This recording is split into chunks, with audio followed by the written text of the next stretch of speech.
কাটাখালী পূজা উদযাপন কমিটি কর্তৃক আয়োজিত, যুব সংঘ কর্তৃক আয়োজিত যে পূজা অনুষ্ঠান, সার্বজনীন দুর্গাপূজা, এটা একটা ধর্মীয় অনুষ্ঠান এবং এটা হিন্দু সম্প্রদায়ের সবচেয়ে বড় অনুষ্ঠান। এই অনুষ্ঠানে অনুষ্ঠিত হচ্ছে এবং এখানে সভাপতির দায়িত্বে রয়েছেন। ওনার নাম কি? গোলাপ চান বিন। আপনি ভালো আছেন? আপনি কত বছর যাবত এখানে পূজা উদযাপন করছেন? 9 বছর। তাহলে আপনাদের যে পূজা উদযাপন করতে এখানে কোনো আইনগত কোনো অথবা কোনো সমস্যা হচ্ছে? কোনো সমস্যা নেই, কোনো চাপ নেই, মানে তা আপনারা স্বাধীনভাবে কাজ করতে পারছেন, ধর্মীয় অনুষ্ঠান পালন করতে পারছেন? হ্যাঁ দাদা, আপনার নাম কি দাদা? আমার নাম মুন্না। মুন্না, আপনি কি কাজ করেন? আমি সরকারি টিচার, হাই স্কুল।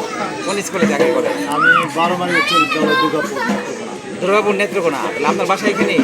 আমার বাড়ি ও, বাড়ি এখানে। ওদের পুজোর বন্ধে আপনারা এসেছেন এখানে? হ্যাঁ, পূজা মন্দির। তো আপনাদের পূজা উদযাপন করতে কেমন লাগছে এখন? খুবই ভালো লাগছে। আমাদের বড় বোন আজকে সপ্তমী। আচ্ছা আচ্ছা আচ্ছা আচ্ছা আচ্ছা তো বাসায় আসছে, খুবই ভালো লাগছে। আর পরিবেশও খুবই ভালো।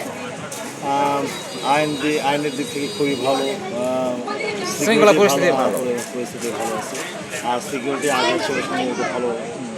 এখন সিকিউরিটি একটু আরও আগে ছিল বাড়াই দিচ্ছে। তো সব মিলাই ভালো। আচ্ছা, আপনাকে ধন্যবাদ। দাদা ভালো আছে?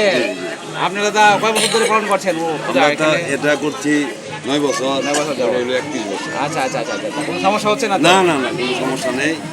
আগের থেকে আইন শৃঙ্খলা পরিস্থিতিটা অনেক ভালো। অনেক ভালো। আচ্ছা, আপনারা সুন্দরভাবে এই পূজা উদযাপন করেন এবং আপনাদের প্রশাসনের দিক দিয়ে তদারকি সারা রাত্রই আছে, সারা রাত্রে আছে? সারাদিনও আছে। আচ্ছা আচ্ছা আচ্ছা, আপনারা আপনাদের ধর্মীয় অনুষ্ঠান সুন্দরভাবে উদযাপন করেন এবং সেই সাথে বাংলাদেশ একটা সাম্প্রদায়িক সম্প্রীতির দেশ এবং এই দেশে হিন্দু মুসলমান কোনো ভাগাভাগি নেই।